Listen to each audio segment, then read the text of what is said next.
मैं doctor Dinkar Tripathi, assistant professor Firoz Gandhi college Raebareli, आज YouTube के माध्यम से आप सभी के साथ शीत युद्ध अर्थात कोल्ड वार विषय पर चर्चा करूंगा। कोल्ड वार अर्थात शीत युद्ध दो महाशक्तियों, दो विचारधाराओं के मध्य लड़े जाने वाला युद्ध था। यह युद्ध कोई युद्ध नहीं, बल्कि यह युद्ध अशस्त्र शांति के युग का एक वैचारिक युद्ध था। यह युद्ध दो महाशक्तियों के मध्य, अर्थात वो दो महाशक्तियां उस समय कौन कौन सी थी? अमेरिका तथा सोवियत संघ। इस शीत युद्ध के पीरियड को अगर हम देखें तो इस शीत युद्ध के पीरियड को 1945 से 1990 तक देखा जा सकता है। दो प्रकार की विचारधाराओं की बात की है हमने, तो दो प्रकार की विचारधाराएं कौन कौन सी थी? एक वो विचारधाराएं जिसका समर्थन अमेरिका करता था, और दूसरी विचारधाराएं जिसके समर्थन सोवियत संघ अर्थात यूएसएसआर करता था। अमेरिका सदैव वह पूंजीवाद, उदारवाद तथा लोकतंत्र विचारधारा का समर्थन करता था। उसी जगह पर अगर हम देखते हैं और पाते हैं कि सोवियत संघ साम्यवादी समाजवाद का समर्थन था। इस शीत युद्ध के कारण संपूर्ण विश्व जगत दो प्रकार के दुनिया में बंट चुका था। एक थी पहली दुनिया, दूसरी थी दूसरी दुनिया। पहली दुनिया का तात्पर्य यहाँ पर अमेरिका के साथ के राष्ट्रों को देखा जा सकता है, इसे हम पहली दुनिया कह सकते हैं। दूसरी दुनिया अर्थात इसे हम सोवियत संघ के साथ वाले राष्ट्रों के साथ को देख सकते हैं। यद्यपि तीसरी दुनिया की भी चर्चा की जाती है, तीसरी दुनिया के अंतर्गत हम निर्गुट या निरपेक्ष राष्ट्रों को देख सकते हैं, जिसमें भारत आदि देश शामिल हैं। किंतु विषय यहाँ पर शीत युद्ध का है। शीत युद्ध को अगर हम देखें तो दोनों महाशक्तियां अलग अलग प्रकार के गठबंधन तैयार करते थे, अपने साथ में राष्ट्रों को शामिल करते थे और उनके साथ मजबूती के साथ खड़े होते थे। उन राष्ट्रों के साथ कुछ भी अहित हो तो उसके साथ वो लड़ने के लिए तैयार होते थे। अमेरिका ने तीन प्रकार के, अगर हम देखें तो तीन प्रकार के संगठनों का निर्माण किया था, जिसमें नाटो, CEATO, SEATO, सेप्टो अर्थात ये तीनों प्रकार के जो भी संगठन थे। नाटो की अगर हम चर्चा करें तो ये 4 अप्रैल 1949 में बनाया गया था। इसमें यह था कि जो भी सारे राष्ट्र रहेंगे सभी एक होकर रहेंगे। यदि किसी के साथ गलत होता है तो सभी मिल कर उसका युद्ध करेंगे। दूसरा हमने बताया CEATO, South East Asia Treaty Organization, जिसे हम लोगों ने 1954 में देख सकते हैं। सेंट्रल ट्रीटी ऑर्गेनाइजेशन 1955 की बात करें, ये इन सभी का उद्देश्य था कि साम्यवादी देशों से रक्षा कैसे की जाए और अपने देश, अपने विचारधारा अर्थात पूंजीवादी, उदारवाद एवं लोकतंत्र जो कि अमेरिका की विचारधाराएं थीं, उसके समर्थक की विचारधाराओं को संरक्षण किया जाए। ठीक इसी प्रकार से सोवियत संघ की अगर हम चर्चा करते हैं तो पाते हैं कि उसमें भी एक वर्सा पैक्ट का निर्माण किया गया था, संगठन तैयार हुआ था। उसमें देखें तो उसका एक मूल उद्देश्य था कि नाटो में शामिल देशों से कैसे मुकाबला किया जाए। हम पूंजीवाद और साम्यवाद दो प्रकार की विचारधाराओं को देख रहे हैं। पूंजीवादी विचारधारा अर्थात अमेरिका समर्थन विचारधारा, इसके अंतर्गत एक देश के सभी उत्पादन संबंधी फैसले लेने का अधिकार सामान्य जनता के हाथ में होता है। दूसरे शब्दों में कहें तो देश में निजी क्षेत्र पूरी तरह से स्वतंत्र होता था।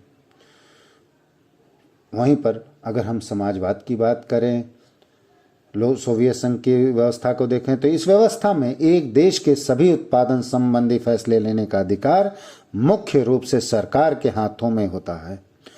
निजी क्षेत्र या तो पूरी तरह से अनुपस्थित होता है या फिर सरकार के अनुसार कार्य करता रहता है। शीत युद्ध को हम अलग अलग रूप से भी देख सकते हैं और परिभाषित भी कर सकते हैं।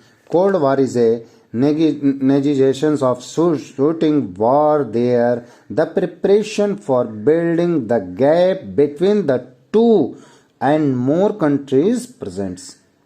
Negotiations, अगर हम ऑक्सफोर्ड इंग्लिश डिक्शनरी के अनुसार देखें तो शीत युद्ध की परिभाषा को यही है कि बिना प्रकट हिंसा के धमकी के अवरोध तथा प्रचार के माध्यम से बैर का निर्वाह। पंडित जवाहरलाल नेहरू ने भी इसको परिभाषित करते हुए कहा था, न युद्ध है और न शांति है, ये एक प्रकार से स्नायु युद्ध है। यह न युद्ध है और न शीत युद्ध वाक्यांश वॉल्टर लिपमैन नामक विद्वान द्वारा दिया गया था।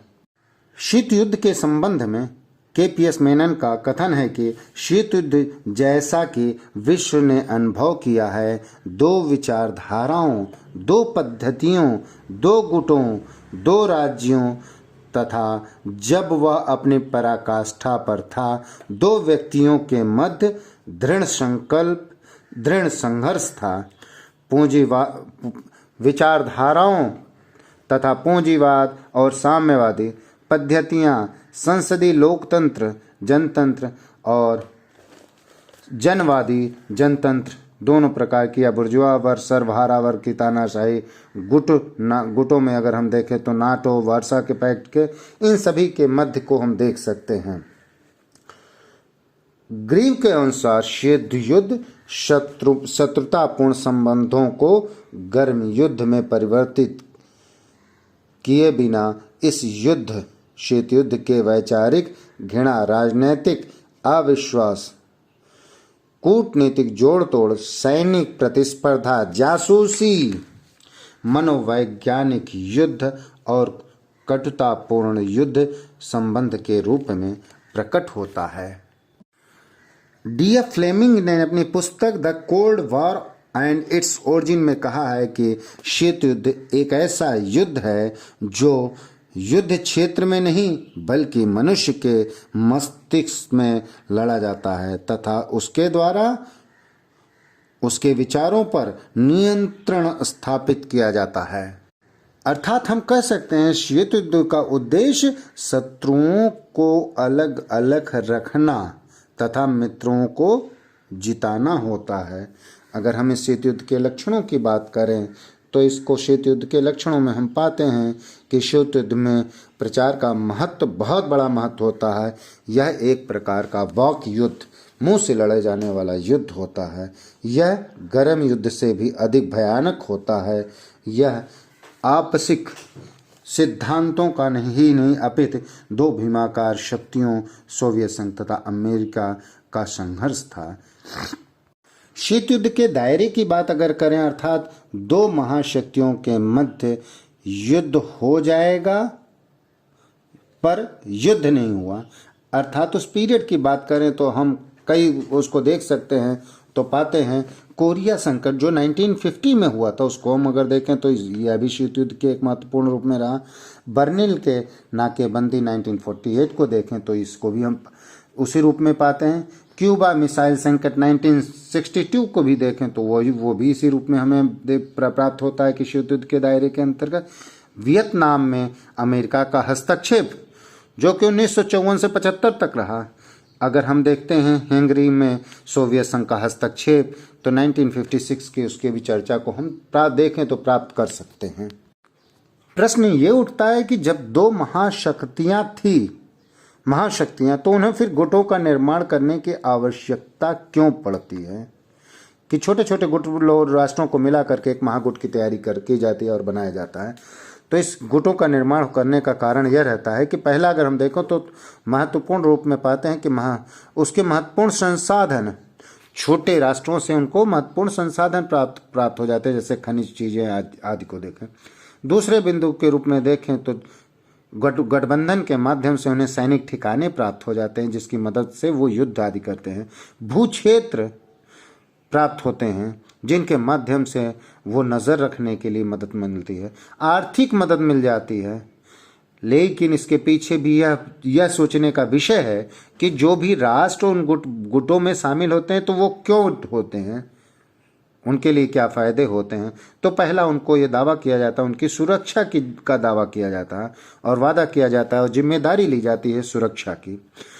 सैन्य सहायता की जाती है, हथियारों के उत्पादन इत्यादि में मदद की जाती है, आर्थिक मदद की जाती है जिसके आधार पर प्रौद्योगिकी या इंडस्ट्रियल आदि क्षेत्रों में देखा जाए, इन सभी चीज़ों को वादा किया जाता है और मदद की जाती है। इसके आधार पर अन्य राष्ट्र उन गुटों में शामिल होते हैं।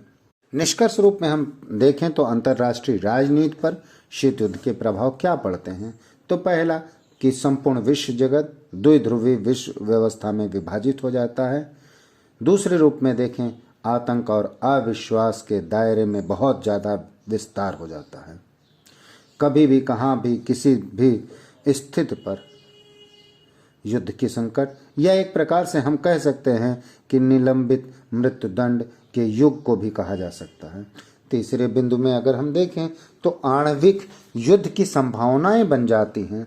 1945 की घटना को अगर हम देख लें तो सैनिक संगठनों का निर्माण हो जाता है। नाटो, सीटो, सेप्टो की बात हम अभी चर्चा किए थे। इसी प्रकार से शस्त्रीकरण की अविरल प्रतिस्पर्धा शुरू हो जाती है कि आर्थिक क्षेत्र में न करके खर्च बल्कि सैनिक होड़ में शामिल हो जाते हैं इत्यादि इसके महत्वपूर्ण बिंदु देख सकते हैं।